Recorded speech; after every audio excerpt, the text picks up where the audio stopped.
baseball, your favorite sport. I added this me to the out to the rundown. ball game. And Added by the this way, to it's the Cracker rundown. Jack, not Jacks. Wait, it's Cracker Jack? Buy me some peanuts and Cracker Jack. I I don't always care say if I ever Jack. come back.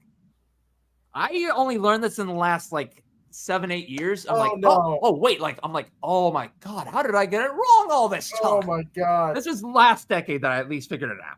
Last decade, but I still hear all the people add the S on the end. It's like, I'm like, no, it's Cracker Jack.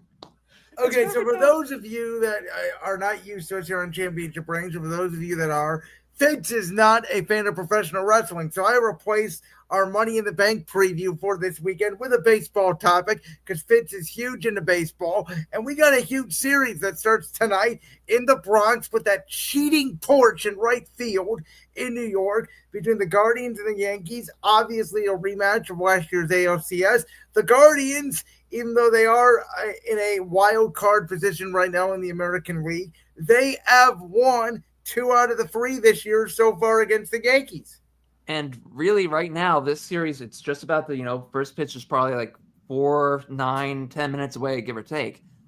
The Guardians already have 2 of 3 from the series they had back in April at home against the Yankees. If they take one game, let's just say that, it's at least a split, but they are only playing 6, so there's not 7 games to really decide a true winner. So you need to take 2 out of 3. Because I've told some of my buddies this, especially my one buddy who's a Yankees fan. I'll leave him nameless on this one. I'm telling people this right now. That New York farm system is so thin. That rotation is injury-riddled to all hell. The Yankees are an absolute paper tiger. They are not going to the World Series. I'm guaranteeing you that right now. I will guarantee you. Yankees will not be in the World Series. And Aaron Judge can be the best hitter on the planet for the rest of the year. Guess what? You need pitching in October, and they only got 2 guys right now. And the farm system is so bad. It's so shoddy this year. They wasted a bunch of that talent to get Juan Soto and failed to retain him. That if you had kept Juan Soto, you'd have a chance with that shoddy rotation, but you don't. You don't. So here's who the 2 teams I think are your top 2 favorites are in the American League. I'm not saying they're the World Series winners. They're in the AL Central. They're Cleveland and Detroit. One of those 2 are going to represent the AL in the World Series this fall. Book it. Can I ask, because listen, I agree with you. I think the Guardians are better than what the fan perception says, but this team has not really kicked into gear yet. What do they need? Is it just as simple as get Bieber back? It's about, well, you and I think we talked back when I was last on this show. Bazzano is going to be a big key. He still could get up by the end of this year, but I don't think so with the injury. You need to get, number 1, Chase DeLauder is a really talented guy, but John Kenzie Noel needs some more consistent at-bats. You need to put him down in AAA, not because he's bad. He is a really, really good ball player, but the problem is they're not giving him any at-bats. And I'll give him the credit on this. Nolan Jones has looked great again. Finally started to figure it out, get some confidence back. Hopefully, but here's where you have to move some things around. Defensively, Lane Thomas is going to have to go to right field if he's still on this roster past the deadline. You cannot play him in center because that's just taking a toll on him, and you can see it plain as day. Second base is going to be a big question. The Guardians and Tigers, compared to the Yankees, have much deeper farm systems, and especially having the number 1 overall pick last year, a team that has the number 1 overall pick, just in general, is able to really restock a farm system, assuming they're not of the tanking variety. And Cleveland was able to do that. Detroit can take 2 big swings, whether it be for 2 arms. I doubt they would need 2 arms. But if, let's say, for God forbid, someone else goes down, they can take a swing at both an arm and a bat. For Cleveland, it's really hard to say, but I think they can take 1 big swing at a pitcher. They're not going to be a superstar. As much as I want Paul Skeens, I know that ain't happening.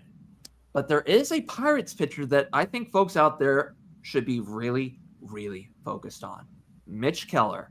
He has only got 1 win, but wins and losses are basically BS in baseball at this point. What I judge players on, especially on the starting pitching side, is quality starts, which is at least 6 full innings pitched and 3 earned runs or less. Not 3 runs, not 4 runs, 3 earned. Earned runs are the key here. So you can give up 4 runs and have 3 earned. That's still a quality start.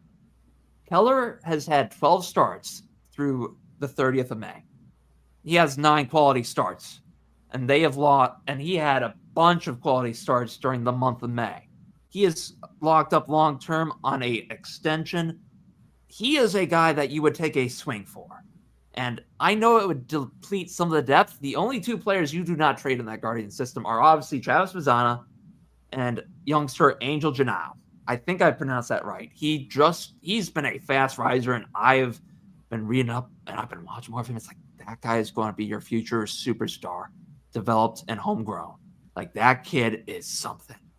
He is going to be good. So those are the only 2 guys you don't move. But if you can acquire Mitch Keller, I'm only saying this because you don't know what you're going to get out of Shane Bieber, right? I hope he's back to Cy Young caliber. You hope that Tanner Bybee will piece it all together, have some less pressure on him, maybe by having a Bieber back.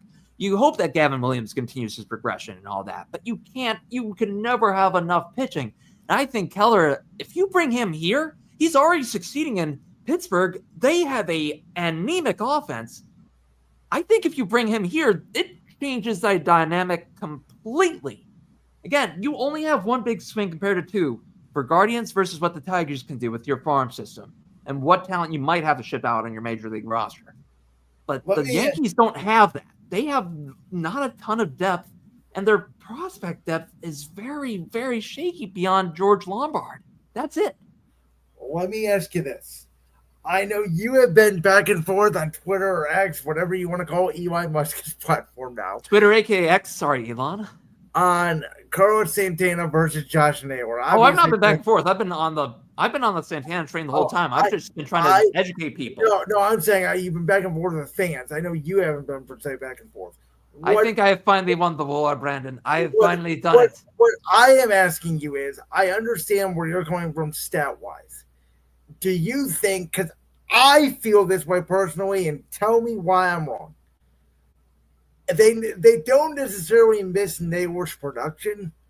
I do think they miss his presence in the clubhouse. I think they miss his excitingness, his energy.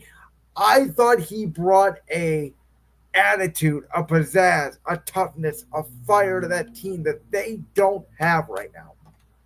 I think maybe you could have a point. I'd lean against it, but you really don't miss his production. Literally, Carlos Santana has already won you more games than Josh Naylor would have if he was on this roster. Let me say why, though.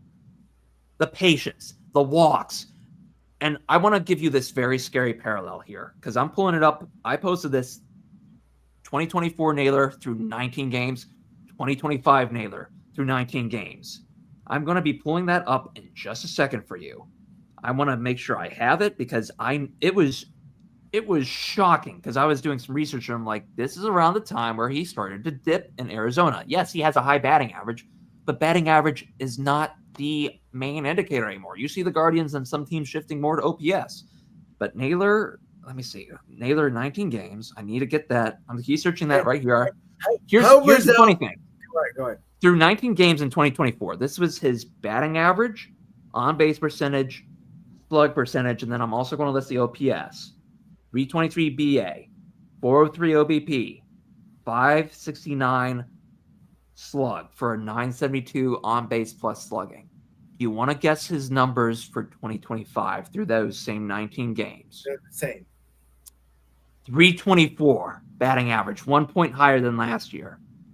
402 on-base percentage, 1 point lower than last year. 5.577 slug, about 8 points higher than last year. Baseball Reference did round up, I think, a little bit, though, on that number. It was like one of those wonky numbers for a 980 OPS. And then Naylor in 2024 finished with 1.5 WAR with a slash line of 240, 320, 456. Naylor's well below 300. He only hit, 2 home runs, I think, during the month of May? After that May 19th, I don't think he hit another home run for more than a month. And I know that... No, this year. He did not hit a home run after that. Well, it hasn't been a month yet. It's only been 2 weeks after May 19th. No, I'm saying after April 19th of this year. April. Okay. He went on a power. Yes, he's got some RBIs. That helps. But that's a hitter's ballpark in Arizona. And I've probably said this before on this show. Naylor is a good player. He's not a superstar. He's not a big-time star. He's a really good player who can have an all-star caliber year or two. He had one. The problem is that the weight gain plus the injury he had happen with him in the outfield in Minnesota in 21 are going to limit his career. And it's honestly, in my perspective, limited what he's able to bring on the field because he chases a lot. And that's where, with Kansas City and Jack Caglione, I'm excited to see his prospect debut. But that's where things could get dicey for them because Kansas City has the fewest home runs in all of baseball, 34. They have 34 home runs. For comparison, just the other day, Shohei Ohtani, 22. That tells you how bad they've been in the power department, that they had to bring up Caglione. Yes, he was smashing the ball out of the park, but he's still got a weakness chasing, and that's where Naylor just cannot lay off. He's been chasing, and he hasn't improved that plate discipline. And you're going to see Naylor I think Santana's going to at least be 2.5 times more WAR by the end of the year, regardless if he's still on the Guardians roster or not, than Josh Naylor will be for Arizona. You heard it here first, folks. Fitz is predicting either Detroit or Cleveland make it out of the AL this year. That